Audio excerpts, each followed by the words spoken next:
Bien, doctor Pacheco, con su venia, por favor, para dar inicio a la clase del día de hoy.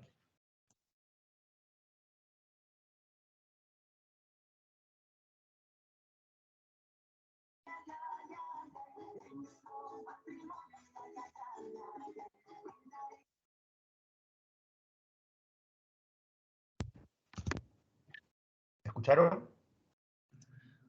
Sí, doctor Pacheco, para iniciar, por favor. Ok, puede presentar entonces la sesión para dar inicio. Correcto. Muy buenas tardes con todos los asistentes. Fordes, formación de expertos, nuevamente les doy la bienvenida al desarrollo de este módulo correspondiente al tema sobre la pericia médico-legal en los delitos contra la humanidad. Precisamente para ello se ha invitado a un especialista en la materia, el doctor José Pacheco, y vamos a hacer una breve lectura de su hoja de vida. Bien, el doctor José Pacheco, valga la redundancia, es doctor en Derecho y magíster en Salud Pública, médico especialista en Medicina Legal y auditor médico. También es catedrático de la Universidad Nacional Mayor de San Marcos, Universidad de San Martín de Porres, Universidad Científica del Sur, Universidad Nacional de Piura, Academia de la Magistratura, Escuela del Ministerio Público, Universidad La Barra Interamericana de Abogados de México, entre otras instituciones académicas. Asimismo, es presidente del Sistema de Titulación de Médicos Especialistas en Medicina Legal de la Universidad de San Martín de Porres. También miembro del Comité de la Especialidad en Medicina Legal de la Universidad Nacional Mayor de San Marcos. Médico legista del Instituto de Medicina Legal y Ciencias Forenses del Ministerio Público. Y finalmente, exgerente de criminalística del Ministerio Público y actual presidente del Comité de Expertos del proceso de certificación de peritos del Instituto de Medicina Legal y Ciencias Forenses. Asimismo, cabe resaltar que tenemos profesionales de Perú y Colombia a quienes damos la más cálida bienvenida. Adelante, doctor. Muchas gracias por la presentación. Gracias nuevamente a todos los asistentes a esta transmisión virtual. Aquí en Perú son las 5:06 de la tarde. Gracias a los participantes del hermano país de Colombia. Hoy vamos a complementar la sesión que ya iniciamos ayer, porque ayer mostramos el abordaje médico legal en los casos de violencia física. Y de ello también vamos a tocar el día de hoy en parte, porque hoy veremos cómo se realiza un examen médico legal en un delito diferente a los delitos contra la vida, el cuerpo y la salud. Recuerden que según nuestro ordenamiento jurídico penal, las torturas no son considerados delitos contra el cuerpo, delitos contra la integridad física. Las torturas son delitos contra la humanidad. Entonces, vamos a primero ubicarnos respecto a este tipo de examen. Es un examen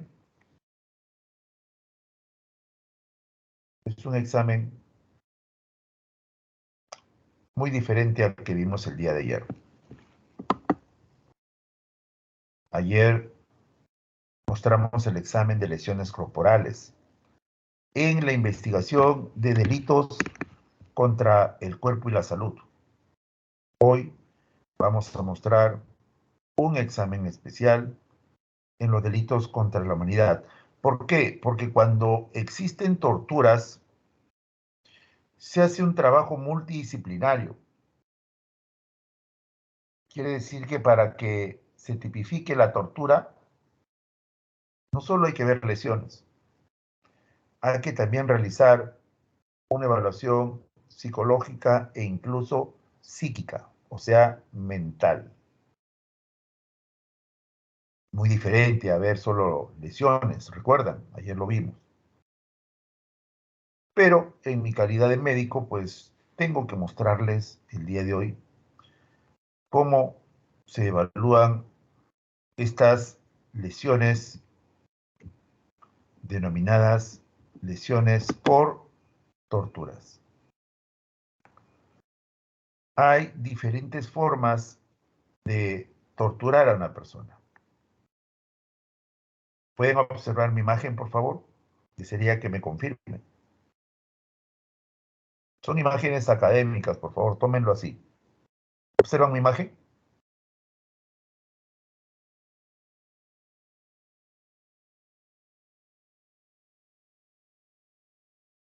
Desearía Sí que se alguien me observa, confirme. doctor. ¿Sí? ¿Se ve? Sí, doctor. Ok, entonces miren, hay diferentes formas o circunstancias en las cuales podemos identificar casos de tortura. Esta es una de ellas. Por ejemplo, cuando un hombre tortura a una mujer. Ustedes están viendo en esta imagen cómo el hombre ha colocado una bolsa de plástico en la cabeza que impediría la respiración normal de esta mujer. Está privando del aire, por lo tanto de la oxigenación, a esta persona. Asimismo, le está ocluyendo con presión las fosas nasales y además está utilizando una vara flexible a nivel del cuello para comprimir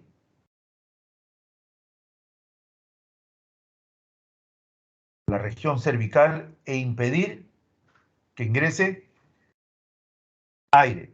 El aire pues contiene oxígeno y el oxígeno se va a la sangre. A eso le llamamos oxigenación. O sea, esta es una forma común como de ciertas personas torturan a sus, puede ser a sus parejas, exparejas, o cualquiera, a cualquier persona. Estamos ante una forma de tortura de un hombre hacia una mujer.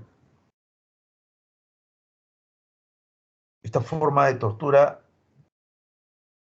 se denomina asfixia.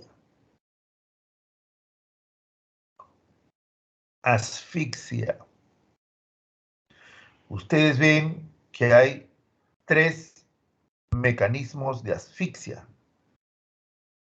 Miren cómo con una imagen vamos a analizar esta tortura del punto de vista médico-legal. Aquí hay 3 formas de asfixia. Empezamos con la bolsa. Cuando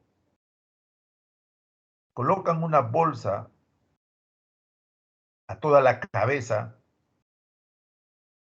se sobreentiende que va a haber una barrera para que el ingreso de oxígeno o aire por la nariz o por la boca sea normal.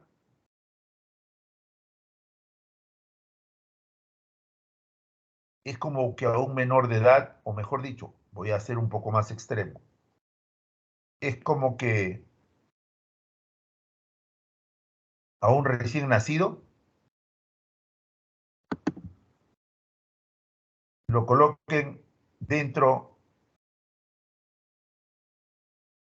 de una bolsa de plástico y cierren la entrada de aire. ¿Ese es un tipo de asfixia? Sí. ¿Qué están utilizando para asfixiar a este recién nacido? Como en este caso, a esta persona. Una bolsa. La bolsa impide que ingrese el aire por la nariz o por la boca. Y por el extremo, digamos, por el extremo donde está pues la bolsa con la abertura, se está cerrando este tipo de ingreso de aire. Esa asfixia se llama asfixia por sofocación.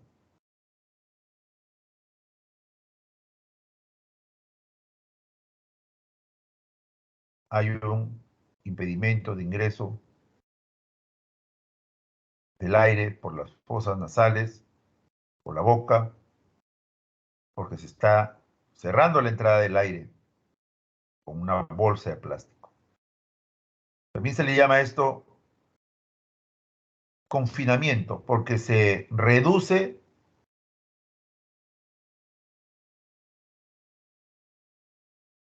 el aporte de oxígeno normal de una persona por un ambiente cerrado, como en este caso. Ese es el primer mecanismo de tortura que están viendo.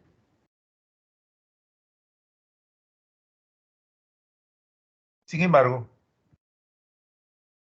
aparte de este confinamiento, se está tapando la nariz.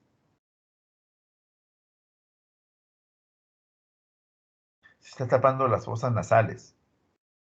Se está obturando las fosas nasales. Ese es otro tipo de sofocación. Se le llama sofocación externa. Seguro muchos se preguntarán, doctor, ¿y cómo es una sofocación interna? Ah, es cuando alguien, por ejemplo, traga un bolo alimenticio de gran volumen, muy prominente, y eso genera que se comprima por dentro la vía respiratoria. Ustedes saben que, miren, voy a encender mi puntero. Me indican, por favor, si están viendo mi puntero. ¿Se ve?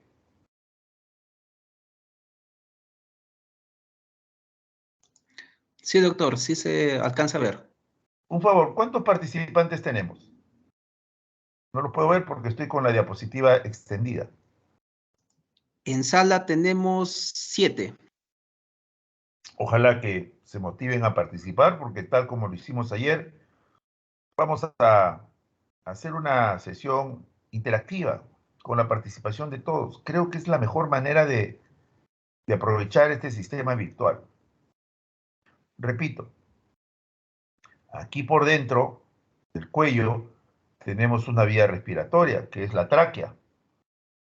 El ejemplo clásico de la sofocación interna es cuando alguien come algo muy voluminoso y no lo mastica bien.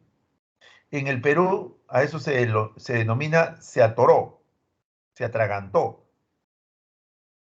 ¿Hay alguien de Colombia, por favor? Ayer sí nos acompañaron los amigos de Colombia. ¿Hay alguien de Colombia aquí?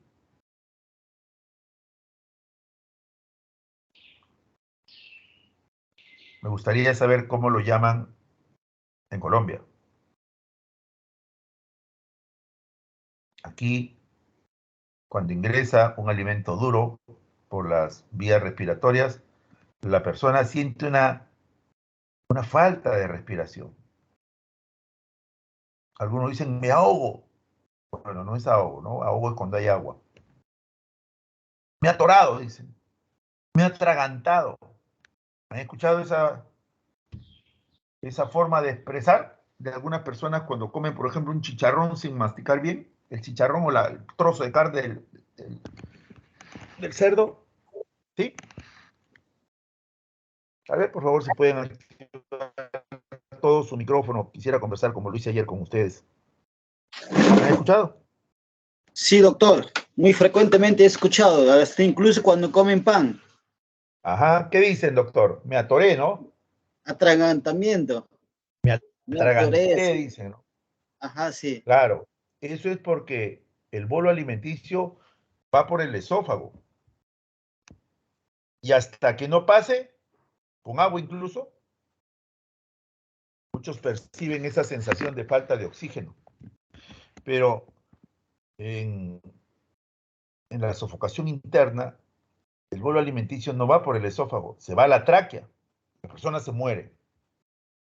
Esa es una sofocación interna. Pero aquí, al taparle la nariz, sumado a lo que hay una carencia de aire en el medio externo, en este caso porque le han colocado una bolsa, esto se le llamaba, ya saben, sofocación, Ahora se le está sumando un mecanismo más para que no pueda respirar esta persona. A esto se le llama sofocación externa. A esta bolsa se le llama confinamiento, ¿no? Y por último, el tercer mecanismo de tortura que está haciendo este hombre contra esta mujer, le está apretando, digamos así, el cuello con esta vara. ¿Cómo se le llama a este tipo de asfixia? Estrangulamiento. Hay diferentes formas de estrangulamiento. Hay un estrangulamiento con manos, donde hay presión de los dedos de la mano en el cuello. Hay un estrangulamiento con un lazo, con una soga, con una cuerda. Hay estrangulamiento con el codo, ¿no? Alguien viene por detrás y lo cogotea, seguramente han escuchado este término también. O sea, le comprime el cuello con el brazo y con el antebrazo. Está cogoteando. Tipo de estrangulamiento. Y este otro es, el que están viendo en la imagen, la compresión.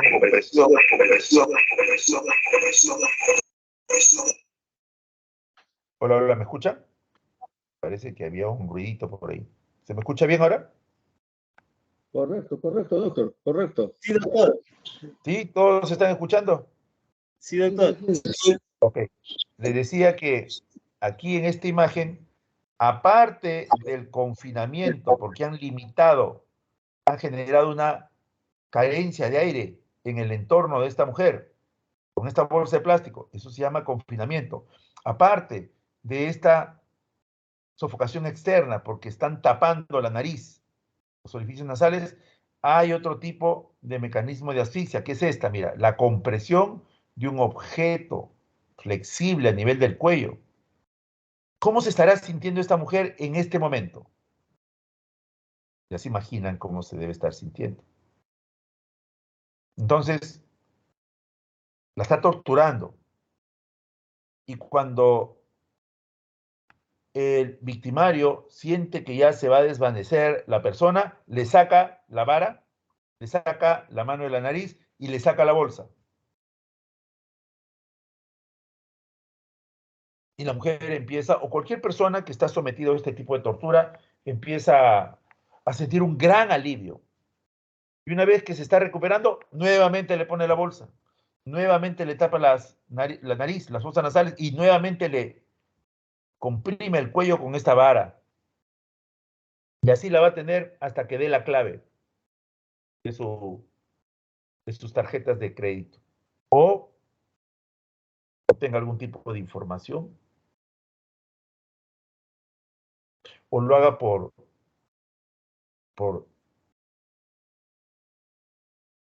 una crueldad excesiva de esta persona.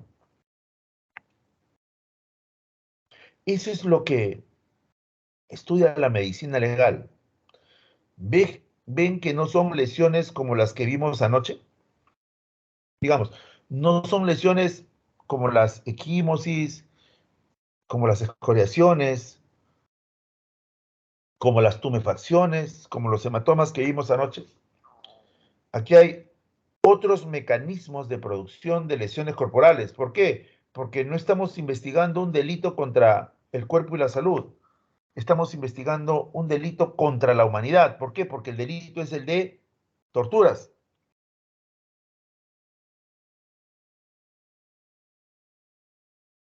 Y de eso vamos a continuar conversando el día de hoy. Miren, vamos a ubicar nuevamente al médico legista. Ayer les expliqué quién era un médico legista, ¿recuerdan? Ayer les expliqué quién era un médico legista. Les dije que el médico legista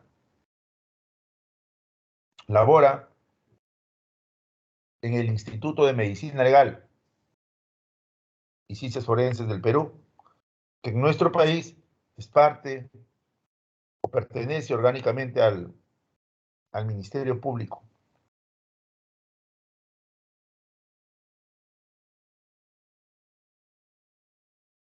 Si ustedes colocan este link, o ingresan, mejor dicho, este link, pueden colocar este link en su buscador, o hacen clic en este link, vamos a encontrar justamente el portal oficial o página web del Instituto de Medicina Legal y Ciencias Forenses. Este es nuestro símbolo, miren. El Instituto de Medicina Legal y Ciencias Forenses es el brazo forense del Ministerio Público. Este es nuestra portal web.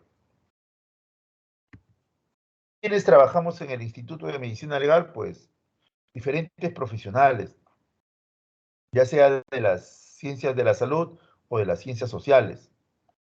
Por ejemplo, están viendo aquí cómo hay profesionales de la salud como biólogos, como psicólogos, miren aquí, sala de entrevista única o cámara Gesell, como químicos, están analizando muestras en este cromatógrafo,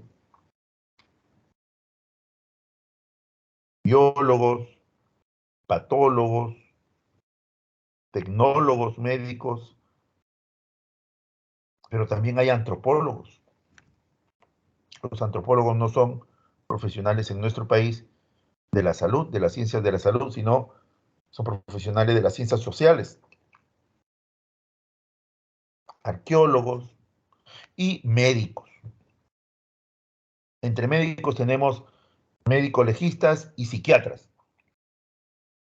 Son los profesionales médicos que trabajamos en el Instituto de Medicina Legal.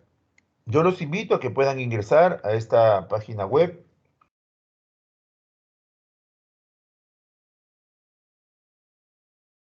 para que puedan también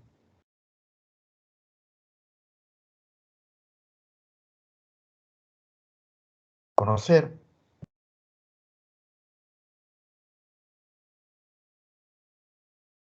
cuál es el trabajo que realizamos en esta prestigiosa institución.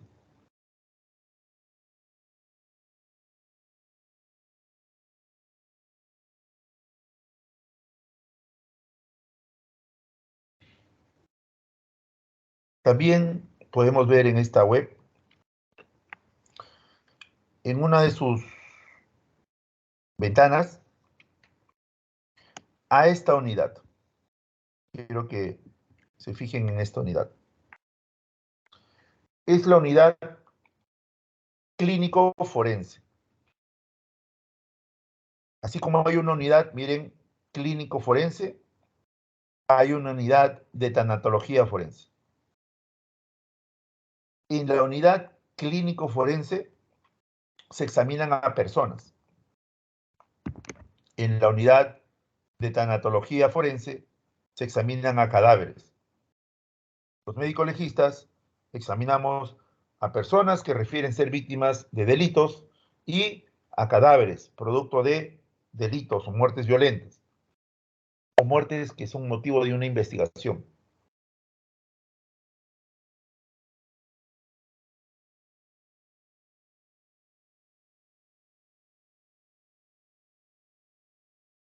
Entonces, si hablamos de torturas,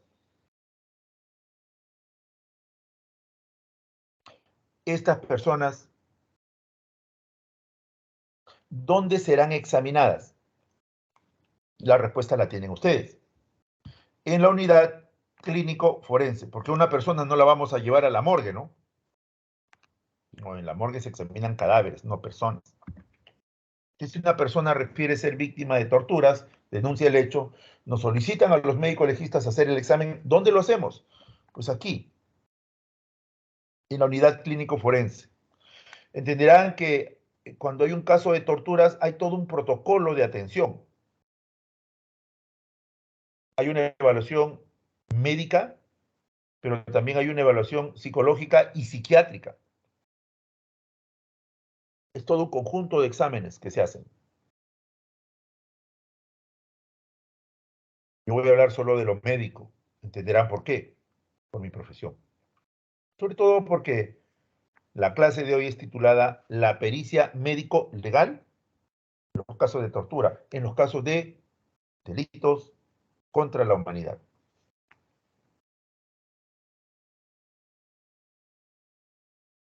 Pero no dejen de lado la importancia de la evaluación psicológica y psiquiátrica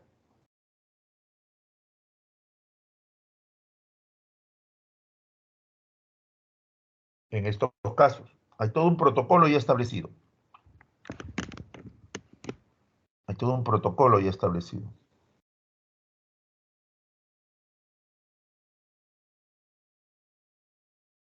Si hacemos clic o ingresamos a este link donde se muestra la unidad clínico forense. A ver, para los de Lima, ¿alguien sabe dónde está la unidad clínico forense?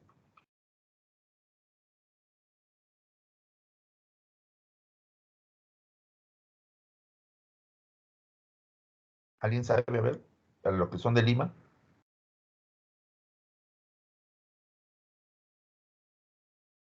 ¿Alguien conoce el campo ferial Polvos Azules?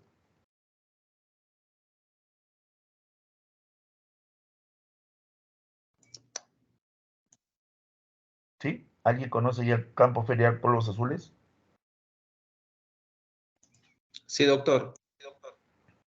¿Dónde está el campo ferial Polvos Azules? ¿Sabe?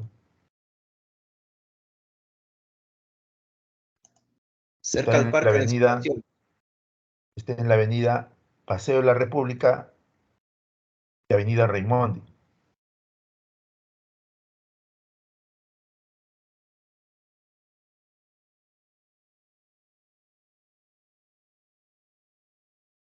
Ahí está la unidad clínico forense, justo en esa esquina. Entonces ya saben, la unidad clínico forense es una unidad del Instituto de Medicina Legal y Ciencias Forenses. ¿Qué examinamos ahí? A personas.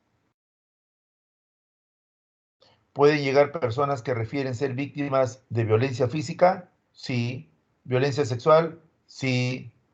¿Violencia psicológica? También, porque ahí también laboran psicólogos. Pero también pueden llegar personas que refieren ser víctimas de torturas. Es otro tipo de delito. El abordaje es diferente.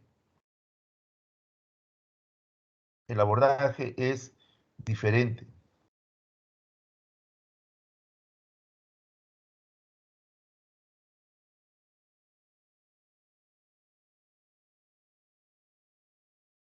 Hay un abordaje médico legal, hay un abordaje psicológico forense, hay un abordaje psiquiátrico forense. Entonces vamos a conocer cuáles son los exámenes que se realizan aquí en la unidad clínico forense. Miren, todo esto está en el link que les acabo de mostrar. Todo está en este link. Ingresan a la página, ubican la unidad clínico forense, hacen clic aquí y van a tener, miren, los servicios clínicos forenses que se realizan en esta unidad. Lean todos los exámenes que hacemos. Digo que hacemos porque pues, soy médico. Nosotros hacemos estos exámenes. Por ejemplo, determinar lesiones. Esto ya lo aprendimos ayer. Esto ya lo aprendimos ayer. Determinar la presencia de lesiones corporales. Pueden haber lesiones, pues, por arma blanca, agente contuso, tránsito, violencia familiar. Ayer hablamos mucho sobre esto, ¿recuerdan? Bueno, hay diferente tipo de lesiones. También hacemos la determinación o estimación, el término correcto es estimación, de la edad aproximada. También analizamos historias clínicas para determinar si existió o no una omisión en la atención o si la atención se hizo de manera incompleta o incorrecta, para que se determine posteriormente si hubo o no responsabilidad médica. Vean, hay muchos exámenes. No voy a explicar uno por uno, pero quiero que se fijen en lo siguiente. Miren, ahí está. Acabo de señalar este examen que es el examen por torturas. El examen por torturas. O sea, si les preguntan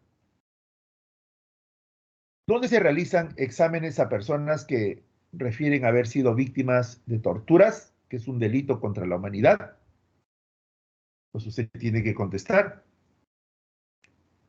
Usted tiene que contestar en la unidad clínico forense. En la unidad clínico forense. En esa unidad clínico forense, que es parte del Instituto de Medicina Legal y Ciencias Forenses del Ministerio Público, se realizan varios exámenes. Uno de ellos es el examen de tortura. Ahí lo están leyendo. Está dentro de la lista o relación de exámenes que realizamos los médicos legistas. Pero ya saben que este no es un examen realizado solo por el médico legista del Instituto de Medicina Legal. Hay otros profesionales más que participan. ¿Qué institución u órgano del Estado es el que generalmente nos solicita esta evaluación? Pues es la Defensoría del Pueblo. Le dije ayer que hay diferentes instituciones que solicitan exámenes. El de lesiones corporales, el que aprendimos anoche,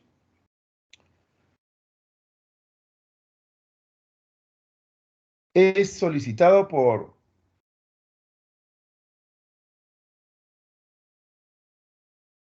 la Policía Nacional, es solicitado por las fiscalías, por los juzgados, por el Ministerio de la Mujer y Poblaciones Vulnerables, ¿recuerdan? Pero este de torturas generalmente es solicitado por otra institución del Estado que es la Defensoría del Pueblo. Y aquí podemos ubicar dentro de las instituciones que solicitan los exámenes a la unidad clínico forense, vemos cómo está la Defensoría del Pueblo. Miren, ¿sí? Aquí está. Entonces,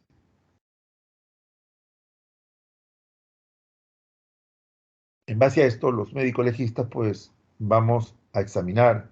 Aquí está, miren, la Defensoría del Pueblo. En base a esto, vamos a examinar a la persona que refiere haber sido torturada.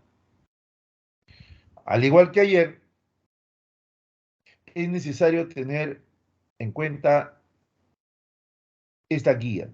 Lo explicamos ayer, ¿recuerdan? Le dijimos que esta guía es útil para la determinación o descripción de lesiones corporales en caso de violencia física en el contexto de violencia contra la mujer e integrante del grupo familiar. ¿Recuerdan? Todo eso lo hemos hablado ayer. Pero también en esta guía vigente en nuestro país desde el año 2016 están las lesiones producto de torturas.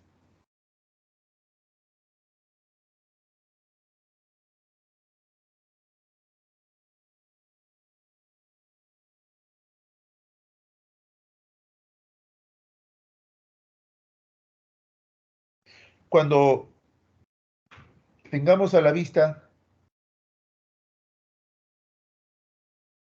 esta guía, porque ustedes lo pueden buscar en internet, en cualquier buscador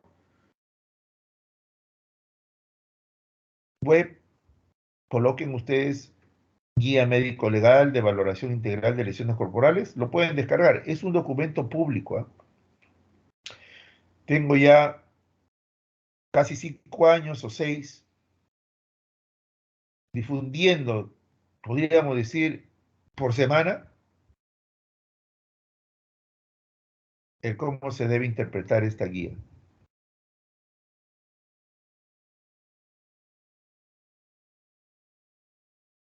Y no me canso de explicar a todos los relacionados al campo legal, al campo social, al campo médico, entre otros.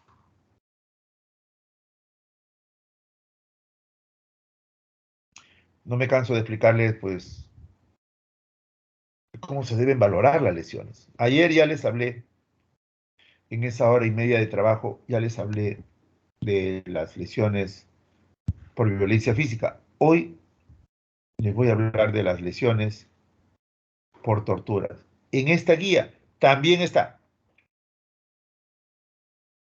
Cuando veamos la guía, y esto lo voy a complementar con lo de ayer, hay 2 sistemas de valoración. Recuerden, miren el nombre de la guía, miren todos. Guía médico legal de valoración integral. ¿Por qué de valoración integral? Porque hay diferentes formas de cómo valorar una lesión corporal. Puede ser una valoración externa, es la que más frecuentemente hacemos los médicos. Por ejemplo, señora, ¿qué le ha pasado? Me han apretado el cuello, me han dejado marcas. Mire, doctor, ok, ¿qué valoración estoy haciendo? Al momento de describir las lesiones en el cuello, una valoración externa. ¿Por qué? Porque estoy viendo por fuera, no estoy viendo por dentro. Otro ejemplo. Señor, señora, ¿qué le hicieron?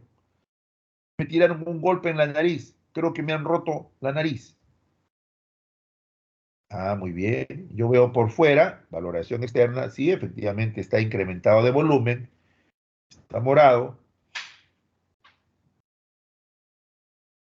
pero veo que hay una desviación de la nariz. Hay signos de sangrado por las fosas nasales. Entonces voy a pensar en que aquí hay una fractura de repente. ¿Qué tendría que hacer? Tendría que solicitar que se le realice a esta persona, que se le tome una radiografía de nariz. Y una vez que tenga el informe de esa radiografía, recién puedo hacer una valoración interna, miren. ¿Sí? Hay valoración externa, muchas veces es lo que más se pide, pero un médico puede solicitar una valoración interna para complementar y hacer pues una valoración integral como lo exige la guía. Nadie puede impedir o prohibir que un médico que hace una valoración integral solo haga la valoración externa y le impidan hacer una valoración interna. No, eso es imposible. Eso es restringir la libertad del acto médico, la autonomía. Uno como médico sabe qué exámenes auxiliares pedir para llegar a un diagnóstico correcto, para hacer una valoración integral.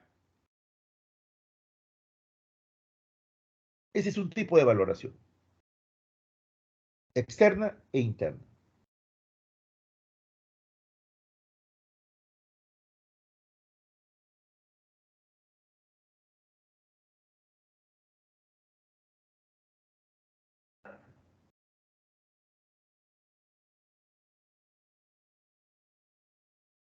Interna, externa.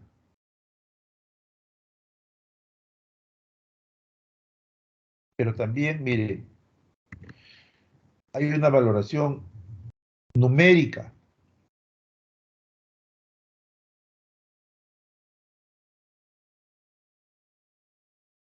Hay una valoración numérica. ¿Recuerdan ayer? Lo vimos. Esa valoración que se expresa en días de asistencia o atención facultativa y en días de descanso o incapacidad médico-legal.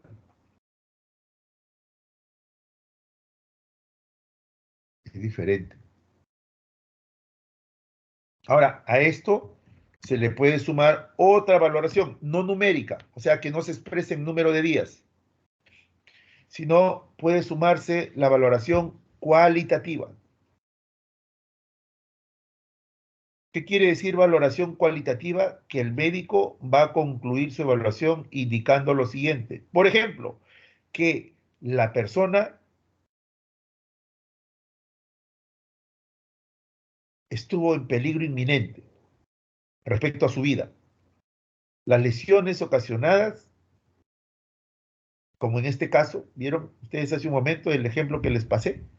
Cómo esta mujer le colocan una bolsa de plástico en la cabeza, impiden que ingrese el oxígeno, le tapan los orificios nasales y le aprietan el cuello con una vara. Les pregunto, ¿se puso en peligro inminente la vida de la persona o no? A ver, ¿qué me dicen los asistentes? ¿Se puso en peligro inminente la vida o no de esta mujer?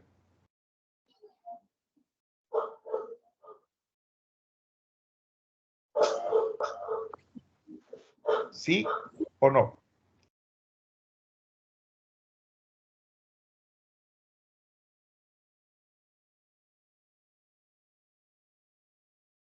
Sí, ¿no? Se puso en peligro inminente. ¿Y eso se expresa en números? No. Eso se expresa en esta variable. O se puso en peligro o no se puso en peligro. No hay más. ¿Ve? Ese es un tipo de valoración cualitativa. Cuando se emite un enunciado categórico, contundente, claro y preciso. Entendible. Aquí no estamos valorando respecto a días de atención o días de incapacidad.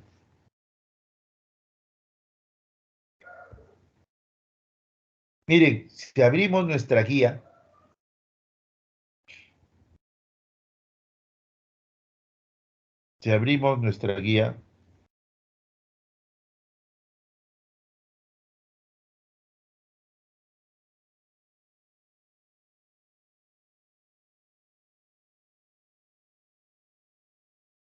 vamos a encontrar lo siguiente. Ahí en la introducción está, miren, esta es una captura de la guía. La guía está vigente desde octubre del 2016. También fue publicado la guía en el peruano. Entonces todo el mundo puede tener acceso a la guía. Pueden leer ahí que nosotros, los peritos médicos, podemos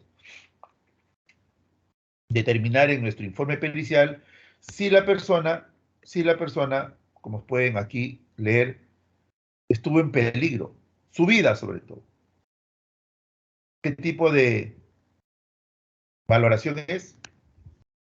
¿Cuantitativa o cualitativa? La respuesta es cualitativa.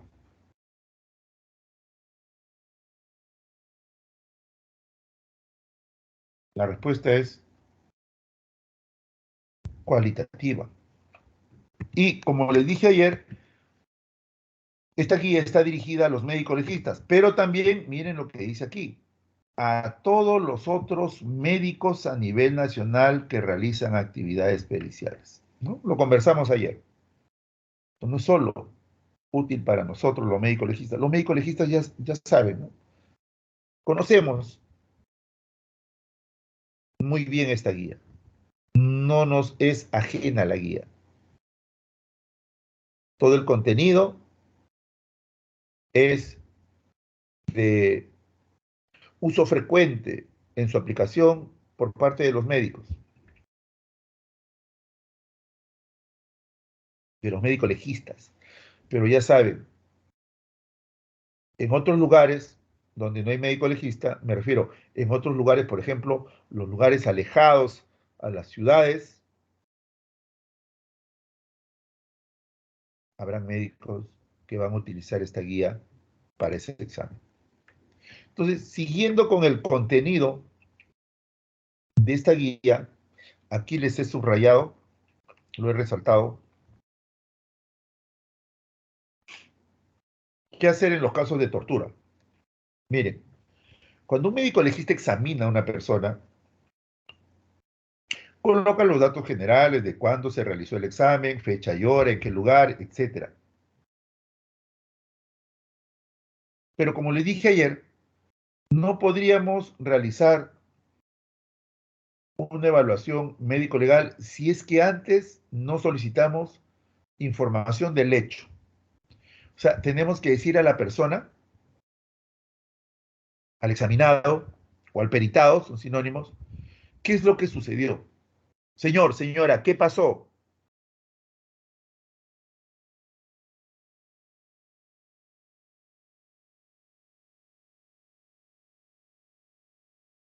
La persona lo va a decir seguramente.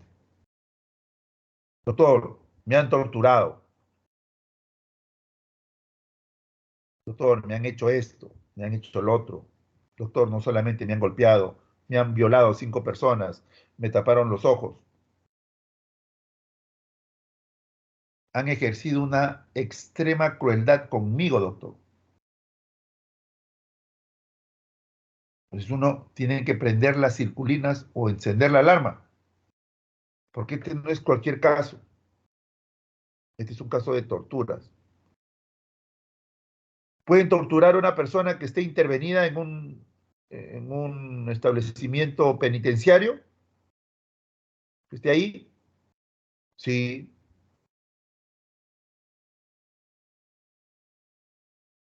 Pueden torturar a una persona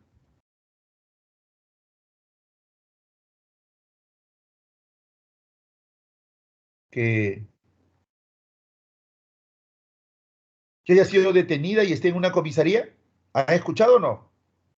¿Han escuchado esos casos?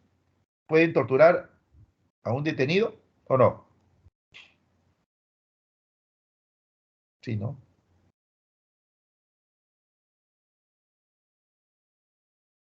Entonces esa persona que denuncia la tortura va a llegar a la unidad clínico forense y nosotros los médicos legistas tenemos que examinar.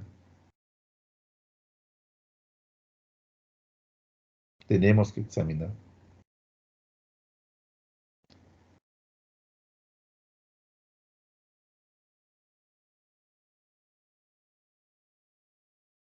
Doctor, ¿y de frente va a examinar? No.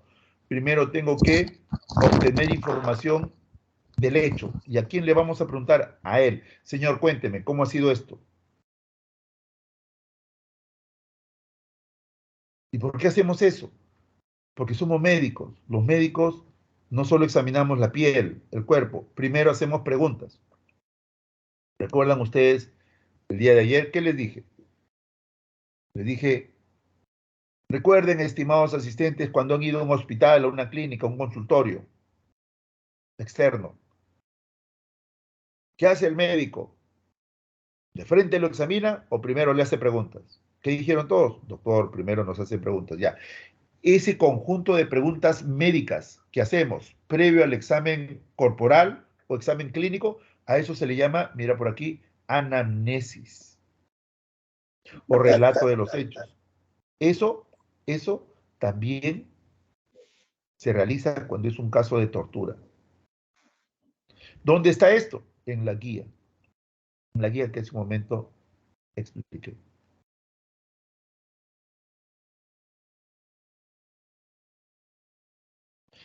Luego de obtener la máxima información de este hecho, recién pasamos al examen físico o examen clínico. Es sinónimo. Entonces, en base a cómo esta persona fue torturada, pues nosotros vamos a hacer un examen preferencial, ¿no? Primero veremos las partes donde la han atado, la han amarrado, eh, la han castigado, estando boca abajo, miren en la espalda todas las lesiones por correa, por soga, por cadena, lo han suspendido de los talones, vamos a ver sus talones, le han tapado nariz y boca y después han sacado estos objetos que tapan la nariz y boca y nuevamente le han vuelto a poner y nuevamente le sacan y nuevamente y encima le echan agua. Torturas. Todo eso lo tenemos que observar.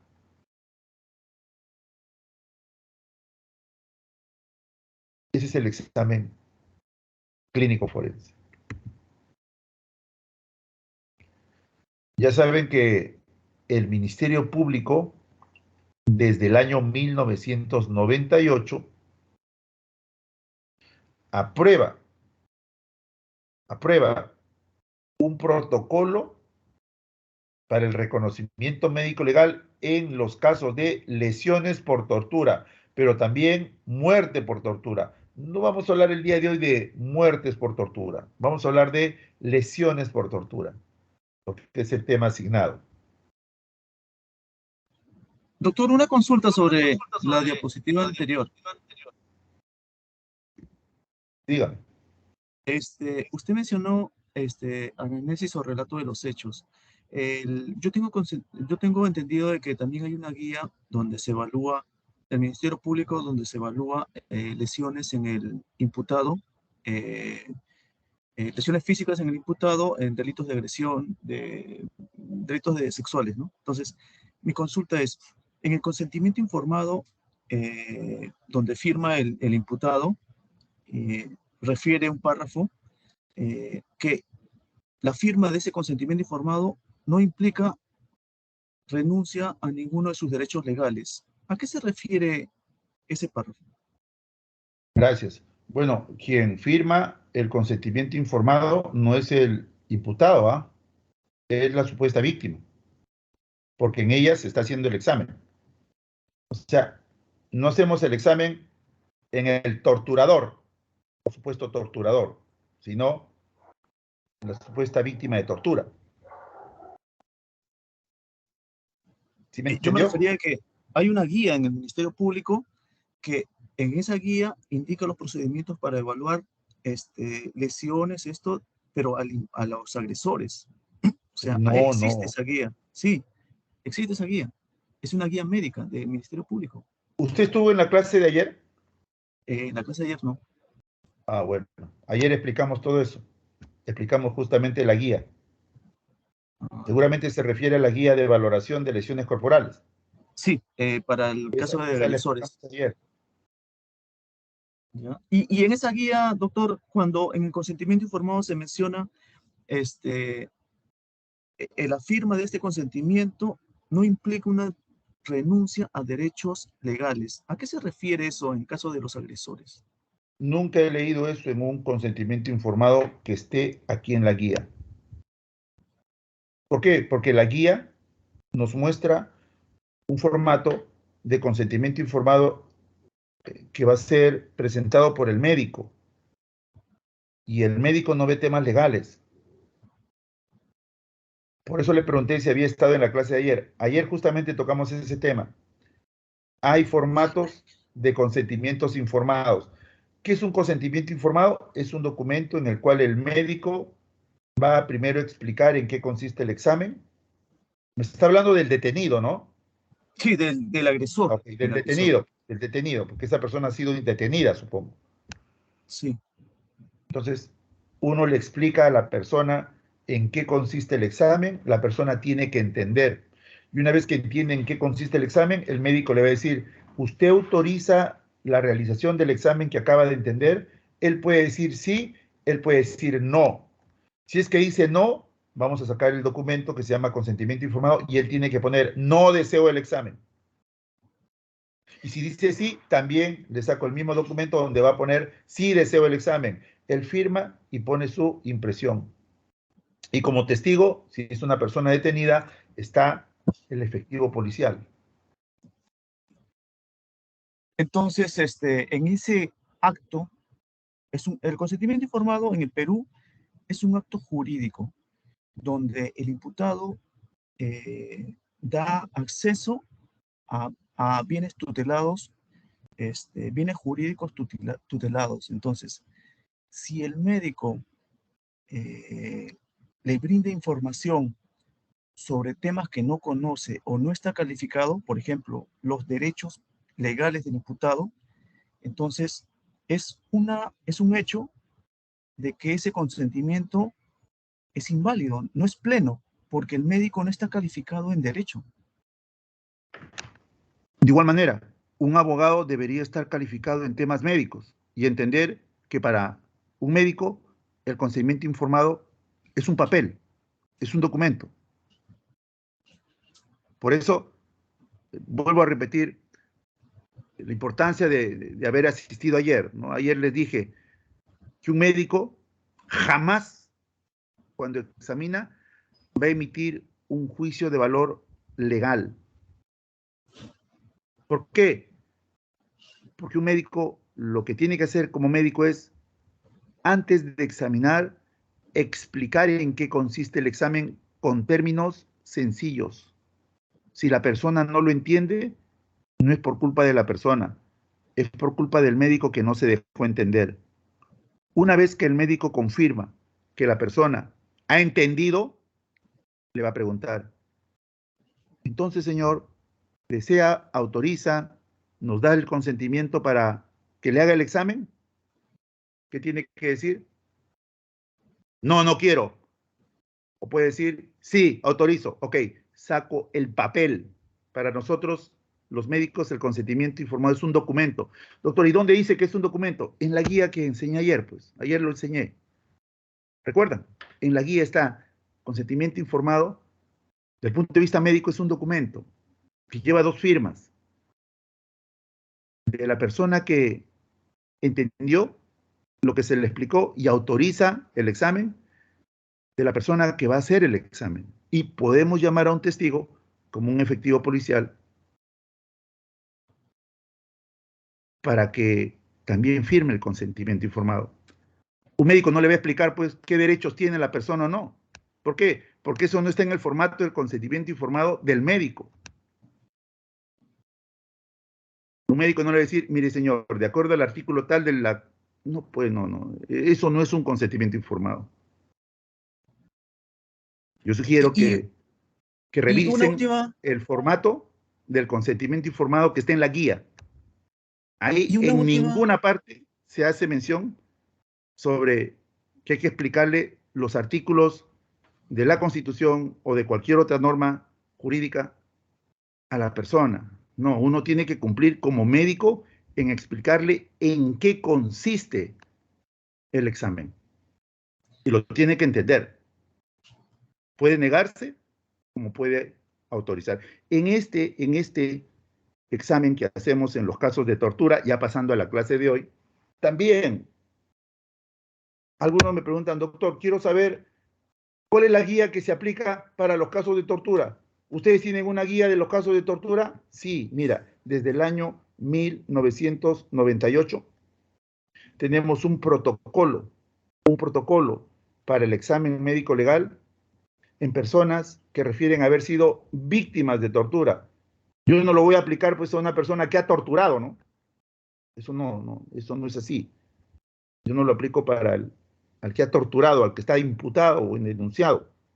Lo voy a aplicar a la persona que ha referido ser víctima de tortura. Doctor, y una última pregunta al respecto a ese punto. El denunciado o asiste al Ministerio Público a Medicina Legal para que sea evaluado. Entonces, él asiste por un mandato de la Fiscalía, normalmente es una disposición. Una disposición es una orden, no es una opción, ¿no? Entonces, o un mandato judicial. Entonces, y la autoridad en lo penal establece el objeto de la evaluación. Por ejemplo, ¿no? La autoridad dice, evalúese a tal persona, al denunciado, por este punto, por este objeto. Mi pregunta es, ¿puede el médico, estando a solas con el imputado, ampliar el objeto de la evaluación pedida por la autoridad? O sea, ¿puede ampliarlo a una evaluación global o adicionarle otras cosas a través, convenciendo al agresor, al denunciado? El médico puede realizar una valoración, como lo vio hace unos minutos, integral. ¿Estuvo hace unos minutos cuando expliqué la guía? Sí. Ok. ¿Cómo se denomina la guía? Guía médico-legal de valoración integral. Doctor, sí, La fiscalía le ha dicho que usted vea lesiones. Sí. ¿Por qué pide radiografía? ¿Escuchaste esa pregunta? Otra vez. Doctor, sí. La fiscalía le ha dicho que vea los golpes. Sí. ¿Por qué pide radiografía? ¿Qué le explicamos al señor abogado que piensa así? Tenemos que decirle, sí, la fiscalía nos ha pedido que evaluemos lesiones, pero no solamente hay lesiones externas, también hay lesiones internas. Yo le pregunto a todos ustedes, ¿el médico está facultado para pedir algo más de lo que inicialmente se pensó? ¿Sí o no? Yo entiendo que sí, pero debe solicitarlo a Claro. la fiscalía. O Se sea, justifica. Se yo creo justifica que el médico lo pida. No tiene que decir, señor fiscal, pida usted. No, porque eso es parte del acto médico. No es parte de una disposición fiscal. Al final, una vez que tenga la valoración externa y los resultados de la valoración interna, recién voy a emitir un pronunciamiento integral. ¿Dónde está avalado esto? En la guía que acabo de mencionar hace unos minutos. Entonces, muchas gracias. retomando, vamos a recordar que así como hay una guía del año 2016 que expliqué ayer para los casos de lesiones corporales, hay un protocolo que se complementa a la guía del año 2016. ¿Cuál es ese protocolo? Vuelvo a repetir, aquí lo están viendo. Es un protocolo para el reconocimiento médico legal en la detección de lesiones por tortura o de muertes por tortura. Vamos a hablar solo de las lesiones.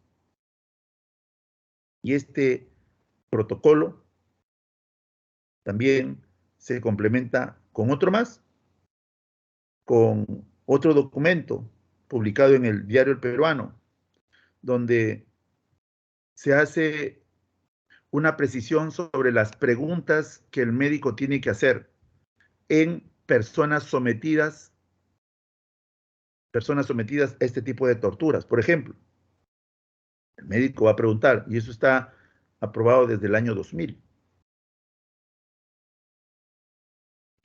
¿Usted ha sido víctima de torturas? ¿La han sometido a torturas? Sí, doctor. ¿Qué es lo que tiene? ¿Qué problemas tiene? Doctor, tengo dolencias, no puedo caminar, tengo temblor en las manos, no puedo dormir, me levanto con mucho pánico, susto, tengo alucinaciones, escucho voces. Entonces, uno está facultado como médico y aquí está el sustento normativo para hacer este tipo de preguntas. Vuelvo a repetir, en los casos de torturas. Analicemos estas imágenes. Vean ahí, tenemos a una persona que está privada de su libertad, le han tapado los ojos, le han tapado la boca, solamente le han dejado, vean aquí, las fosas nasales permeables. Le tienen privada de alimentación, pueden tenerla con ruidos extremos. Ya se imaginan cómo estará esta persona, muchas veces están atadas, maniatadas, atadas a nivel de los tobillos, oscuras, caso de torturas. Ahora es muy frecuente. ¿Han visto ustedes, estimados participantes? Ahora hay secuestros y torturan a las personas y filman las torturas y se lo mandan al familiar para que depositen dinero. ¿Han visto esos casos?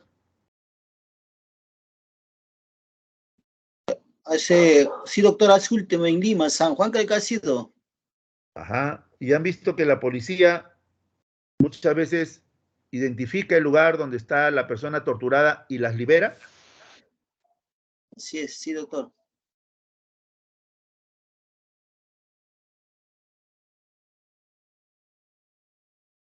¿Ustedes creen que luego de que la persona ha sido encontrada y liberada de sus captores, de sus torturadores, ¿Creen que la llevarán al médico legista o no? Sí, doctor. Ok. ¿Y qué vamos a hacer los médicos legistas? ¿Solo un examen corporal o también se tiene que hacer un examen psicológico y mental y psiquiátrico? Se tiene que hacer todo eso. Exacto. ¿Sí? Lesiones y ¿Sí? lo que es ¿cómo se llama? La psicológica. Así es, se hace un examen completo. No es necesario que el fiscal, el juez o la policía nos pida, hay que hacer esto, esto, esto. No. Basta que te diga en el oficio que se te escriba, la persona refiere haber sido víctima de torturas, inmediatamente, miren, se aplica este protocolo. Y esto lo tenemos desde el año 1998. Este protocolo se tiene que aplicar. Sumado a la correcta descripción de lesiones que ya hemos aprendido el día de ayer con la guía médico legal de valoración integral de lesiones corporales vigente desde el año 2016. Miren, aquí está otra imagen. Esta persona también la han torturado. Y miren a ver, ¿cómo se llaman estas lesiones? Ayer lo aprendimos.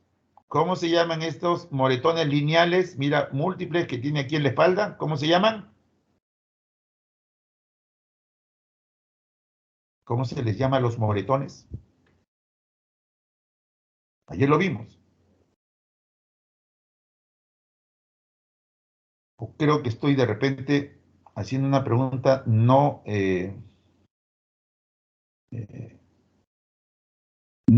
digamos, relacionada a la clase de ayer. Una preguntita. ¿Este es un curso nuevo o es un curso que se complementa al de ayer? A ver si por favor está ahí nuestro amigo de Fordex. Porque ayer Doctor, que culminó la doctor, clase dijimos, mañana nos vemos. sí, doctor, es un curso que se complementa a lo de Ok. ayer. O sea, no es un curso nuevo que se está dictando hoy. No, doctor. Ok. Entonces, les pregunto a los que estuvieron entonces el día de ayer en el curso, ¿cómo se llaman estas lesiones que son moretones lineales? Este producto del látigo, mira. ¿Cómo se llaman? Equimosis. Doctor, ¿y cuándo la han golpeado? Vea que son equimosis de color rojizas. Ayer lo vimos. ¿Cuándo la habrán golpeado? Hace 24 horas. De 24 horas hacia atrás, estamos hablando de coloraciones que se pueden ver en las equimosis. ¿Recuerdan ayer? Vimos, hay equimosis rojizas en las primeras 24 horas, equimosis rojo-negruzcas en el segundo día, equimosis violáceas, el típico moretón que se ve del tercer al sexto día, equimosis verduzcas, equimosis amarillentas, etcétera, etcétera. Y eso se va viendo día tras día, semana tras semana, para ver si esta tortura es de tiempo atrás y constante. ¿Por qué? Porque así como hay moretones marrones en su cuerpo, también hay moretones rojos. Quiere decir que ayer lo han golpeado o en horas de la mañana lo han golpeado. O sea, lo han estado torturando permanentemente. Todo eso hay que ver. A ver, ¿qué estamos identificando en esta imagen? A esta persona, voy a hacer una pregunta sencilla. ¿Qué tiene en el ojo? A ver, con sus propias palabras. Quiero escucharlos. ¿Qué tiene en el ojo?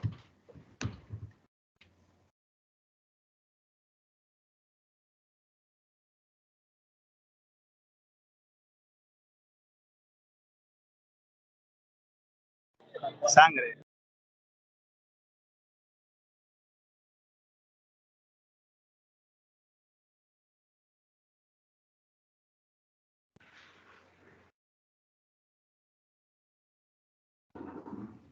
A ver, con sus propias palabras, ¿qué tiene esta persona en el ojo? Tiene sangre, ¿no? ¿Sí? ¿Tiene sangre? Mire.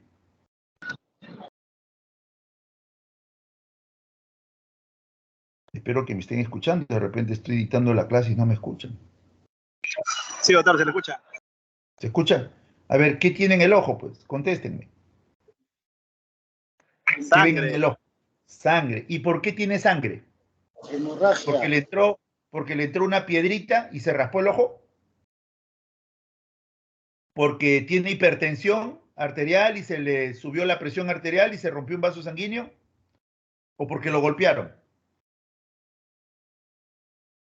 Ya, esa es una pregunta que tiene que ser respondida por el médico. Por eso el médico examina a esta persona. Y uno le va a preguntar, señor, ¿qué sucedió? Doctor, me han torturado. ¿Qué le hicieron? Me vendaron los ojos y me golpeaban en la cara. A ver, vamos a examinarlo y vemos esto en el ojo. Dígame, señor, ¿está usted viendo en este momento bien o ve borroso? Doctor, la vista se me está nublando, doctor. No lo identifico incluso bien a usted. Ya me doy cuenta, porque aquí hay una hemorragia y aquí miren cómo se está viendo en la pupila que hay una dilatación. Esto es típico, miren por aquí, esto es típico de un desprendimiento de retina, producto de los golpes que ha recibido esta persona. La retina, viendo el ojo por dentro, la retina es una proyección del nervio óptico. Si se desprende la retina, no se vuelve a pegar. La retina no se pega, no se cose. Si se desprende la retina, se altera la retina, no hay irrigación y la persona nunca más va a ver. Y mientras se va desprendiendo la retina, la persona va viendo menos. Y eso se relaciona con un traumatismo fuertísimo a nivel de la región ocular. Signos de tortura. Muchas veces hay personas que también son torturadas y son apuñaladas. Y cuando nosotros vemos este tipo de lesiones, debemos de preguntar, a esta señora que la han encontrado torturada, a este señor, a este joven, ¿lo han llevado al hospital? Sí, doctor, porque tenía múltiples heridas, ha perdido mucha sangre. Entonces los médicos legistas, en estos casos de torturas, vamos a los hospitales, conjuntamente con el fiscal, y pedimos la historia clínica. Y ahí vemos cómo están sus funciones vitales. Cuando hablo de funciones vitales, en los adultos, por ejemplo, me refiero a la temperatura, al pulso, frecuencia cardíaca, a las respiraciones, a la presión arterial. ¿Por qué hacemos esto? Porque queremos saber si esta persona cuando llegó al hospital tuvo compromiso de sus funciones vitales. Doctor, si hubo compromiso de sus funciones vitales, está en la historia clínica. Dígame, ¿cómo voy a concluir mi informe o certificado médico legal? Lo vimos ayer. ¿Cómo voy a concluir? No voy a concluir pues con números de días de atención facultativa o días de incapacidad. Voy a concluir de una manera cualitativa. ¿Recuerdan? Lo dije también hace unos minutos. Voy a concluir de la siguiente manera. En base a los datos de la historia clínica de ingreso, la persona estuvo en o presentó signos que pusieron en peligro inminente su vida, producto de estos actos de tortura. También muchas veces suele escucharse esto, Doctor, los médicos legistas, ante esta brutal golpiza, miren aquí, han colocado, han diagnosticado, han dicho que se trata de lesiones leves.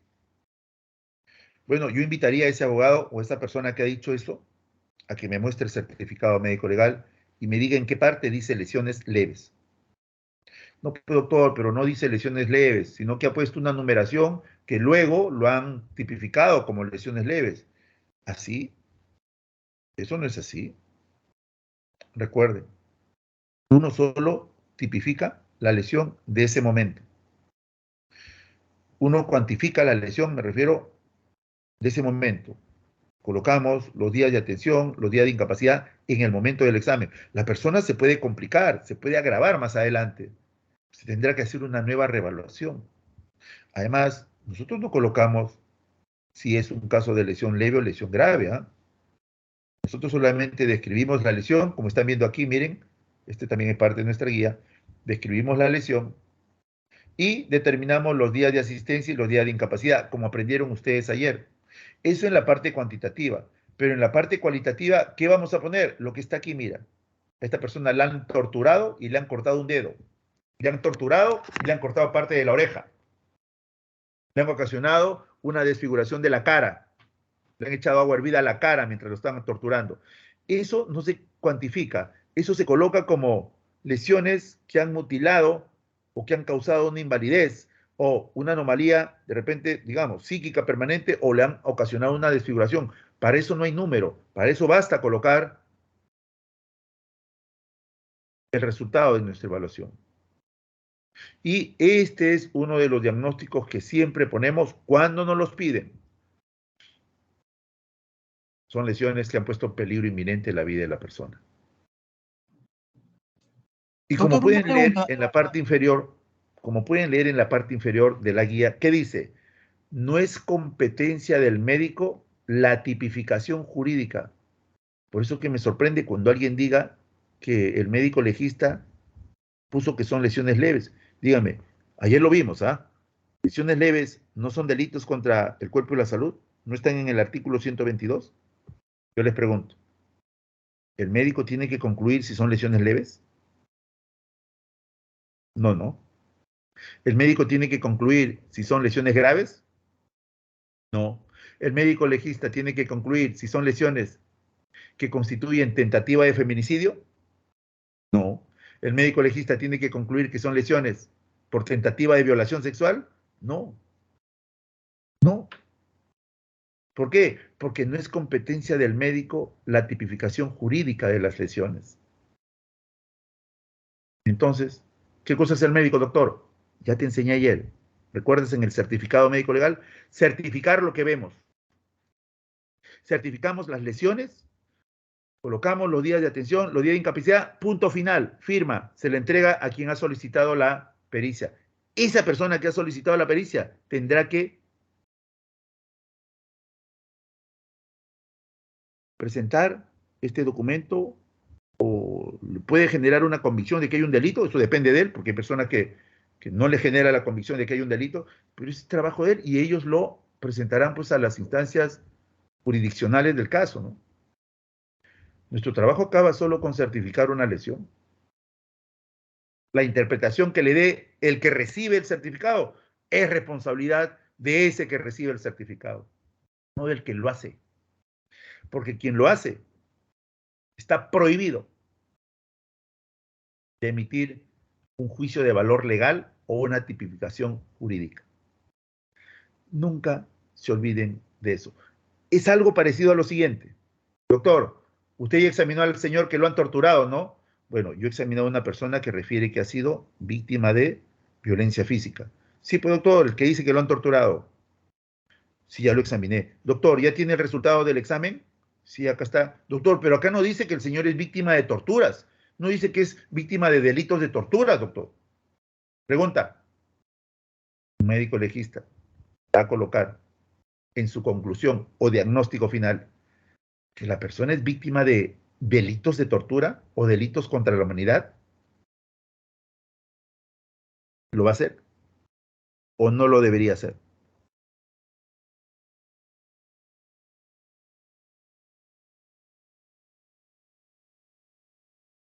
Bueno, al parecer o no están presentes o de repente no se me No, está escuchando. Prefiero que no lo sí, que debería sí me hacer. escuchan. No lo debería. Doctor, una pregunta respecto al tema de lesiones. Usted indicó que el médico debe certificar una lesión. Certificar una lesión, entonces yo entiendo que en el protocolo o el informe médico legal, si en las conclusiones se ponen textualmente, se certifica tal lesión. Mi pregunta es, ¿el médico está obligado a poner evidencia, o sea, la foto, algo que corrobore lo que él está concluyendo? O Claro, puede, o el médico puede, ¿es un deber? ¿O el médico puede obviar esas fotos, la evidencia? yo puedo obviarlo. ¿Por qué? Porque ya lo describí. Pero no habría evidencia, entonces. La evidencia es mi certificado. Yo estoy Pero certificando lo que tiene. Pero sin foto. ¿Cómo Claro, se no es una corrobora ese obligación. certificado? Nada me obliga a tomar foto. Interesante. Lo que pasa es que, ¿Dónde doctor, está, por dónde ejemplo, está, dónde está el nada me obliga a tomar foto? ¿Dónde? En la guía, pues. Y pero en la lo que guía pasa es no hay que, ninguna parte que obligue al médico a tomar foto, ¿no? yo vi de que por ejemplo, ¿no? En el Código Procesal Penal refiere, ¿no? De que el perito debe comprobar lo que ha encontrado. Entonces, el comprobar viene relacionado con evidencia, ¿no? O sea, debe haber un fundamento, algo, porque si no sería un dicho. O sea, yo entiendo de que lo que pasa es que cuando se permite en un documento legal poner dichos sin evidencia, sin nada que lo corrobore, puede pasar cualquier cosa, o sea, se puede poner cualquier cosa. O sea, Claro, el solo ese es hecho el de ser trabajo del médico. abogado. Ese es el trabajo de un abogado, cuestionar lo que un médico, pues, ha descrito. ¿Por qué? Porque el abogado puede decir, sí, pero yo cómo le creo que tenía maretón, ese es un dicho de usted. Lo puede decir. Un médico sabe qué decirle al abogado en ese momento, en la audiencia. No lo voy a decir aquí por temas éticos. Listo, muchas gracias, doctor. Gracias. Entonces, ya saben, está no permitido que un médico esté calificando del punto de vista legal delitos. ¿Por qué? Porque es médico, pues. Es como que un abogado hable de medicina o emite un diagnóstico médico sin ser médico. Es igual, un médico no puede llegar a una tipificación jurídica. ¿Por qué? Porque no es abogado. Eso nunca lo olviden. Y hay diferentes formas de cómo concluir un certificado médico legal. Ahí está, miren. Uno de los más frecuentes en los casos de tortura es si es que se puso en peligro inminente la vida de la persona. Aquí lo están viendo. Es una forma que también está en nuestra guía.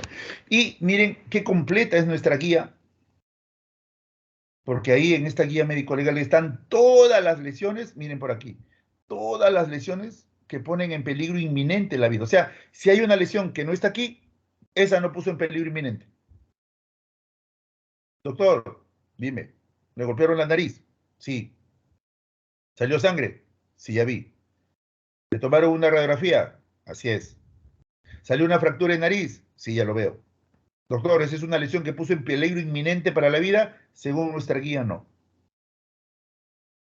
Aquí está la relación de las lesiones que ponen en peligro inminente. La voy a resumir, mire. Le dispararon en la cabeza, el proyectil entró, pero no perforó el cerebro, se quedó aquí. Le hicieron una operación, como están viendo aquí, pero no perforó el cerebro. ¿Es una lesión que puso en peligro o no la vida de la persona? Claro, porque está aquí, mira, cualquier traumatismo penetrante en la cavidad craneal. Así no le haya ocasionado un daño cerebral. ¿Te das cuenta? Es una lesión. Algún abogado pues, que desconoce esto puede decir, sí, pero no lo mató. Si hubiera muerte, no estaríamos ante una lesión que puso en peligro inminente la vida, sino una lesión que hubiera matado a la persona. Otro, doy fracturas a nivel del cuello, a nivel de las vértebras cervicales. Mira, también están aquí. Fracturas a nivel de las vértebras cervicales. También.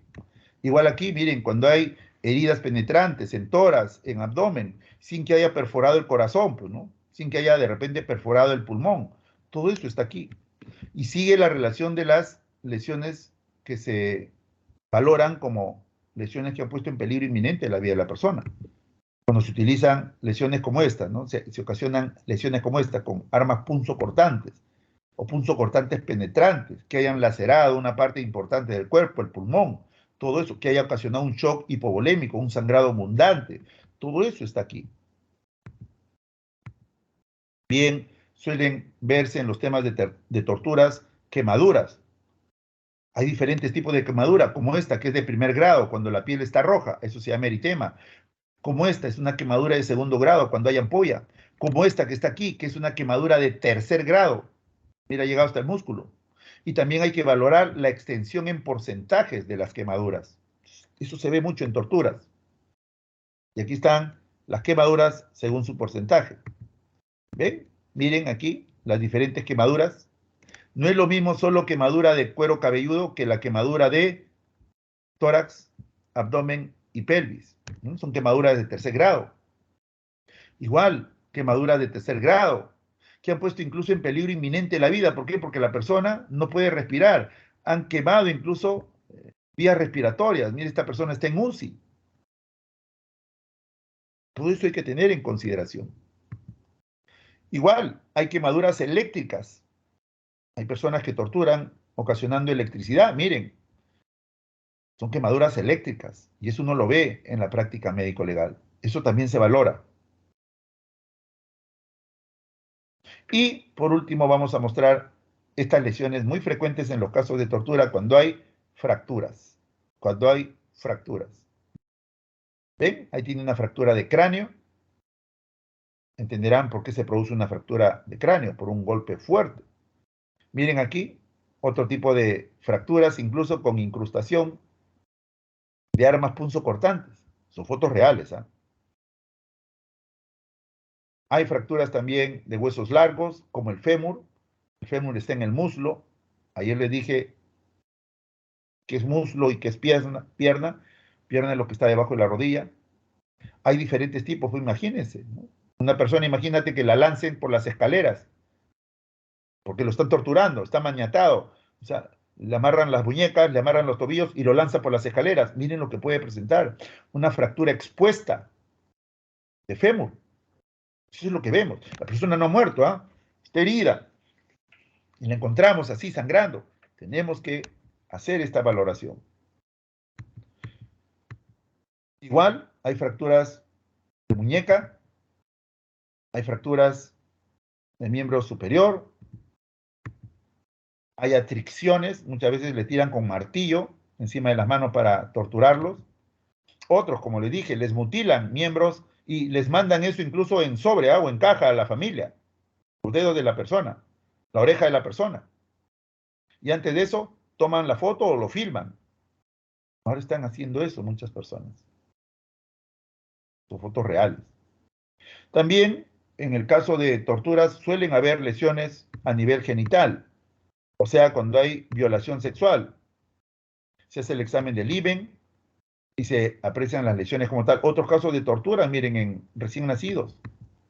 Hay torturas por acción, por ejemplo aquí, lo han golpeado con varillas, miran las equimosis, y hay torturas por omisión, cuando, por ejemplo, lo privan de la alimentación. Hay torturas como esta, cuando le aplican una plancha caliente a nivel genital, también. Y bueno, ya este es el caso más extremo cuando asesinan a los niños.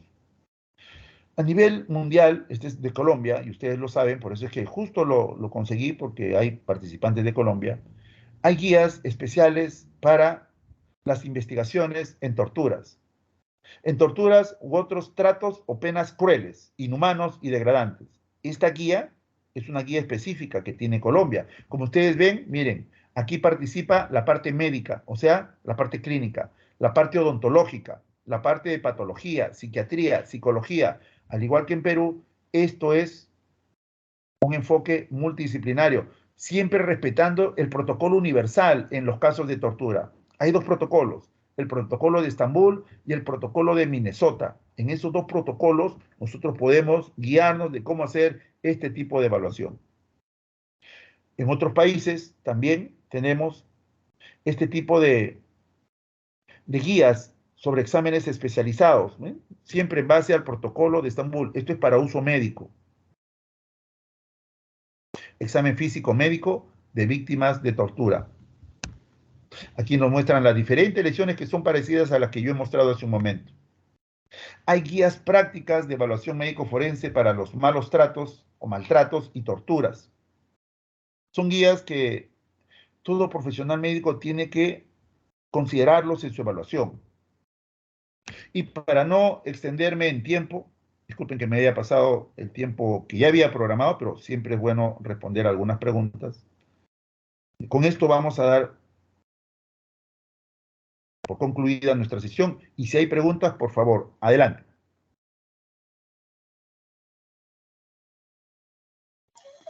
Bien, doctor, muy amable. Invitamos a los participantes a que puedan usar la opción de levantar la mano y brindarle las preguntas al ponente, al doctor José Luis.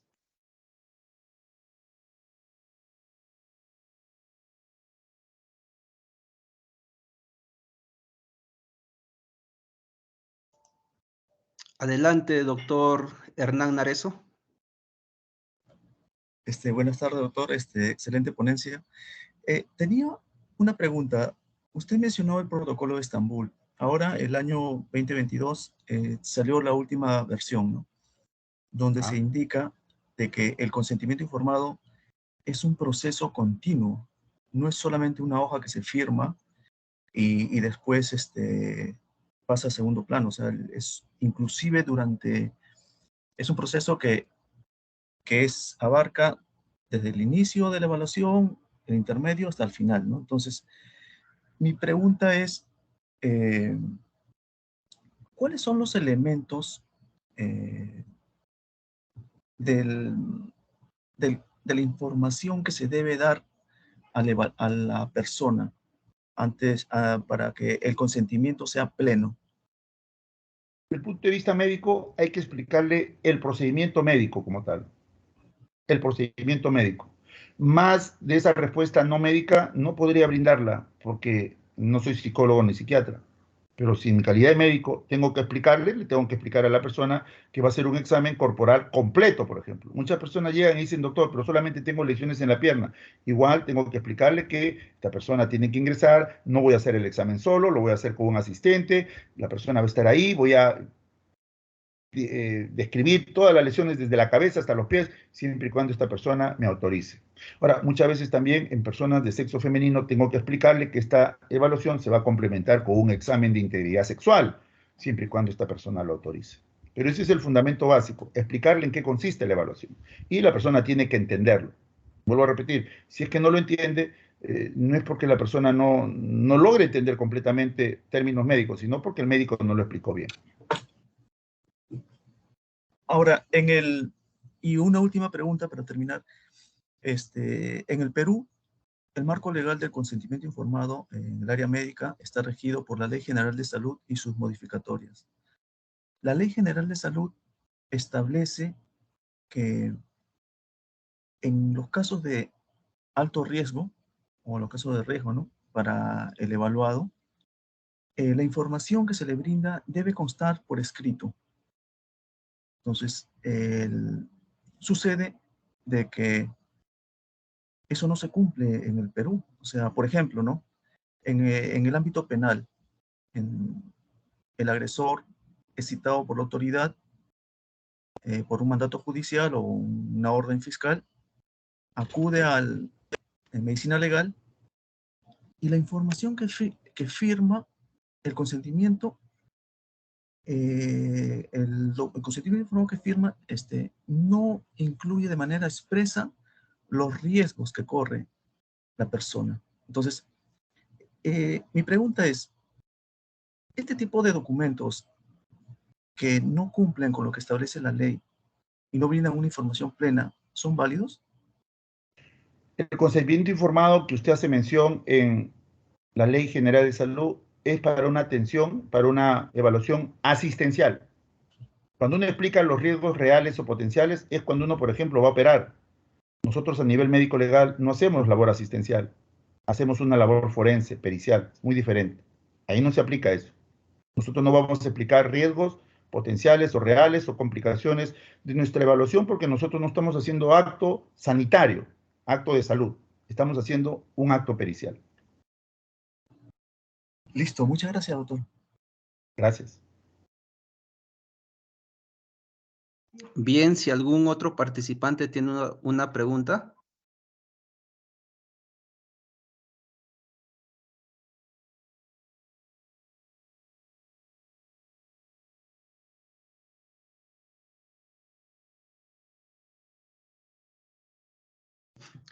Muy bien, estimado doctor.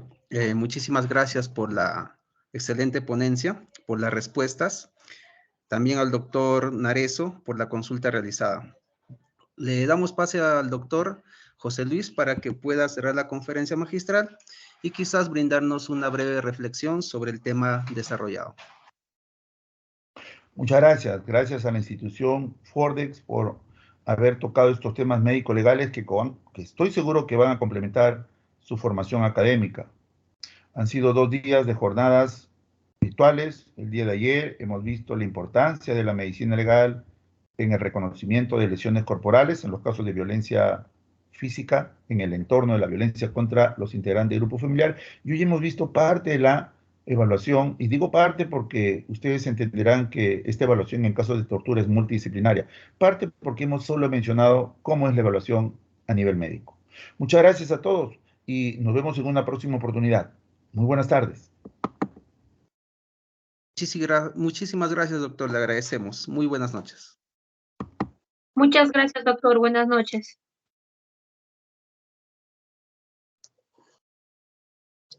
Gracias, doctor. Muy buena ponencia nutritiva. Muchísimas gracias. Gracias, doctor. Muchas gracias.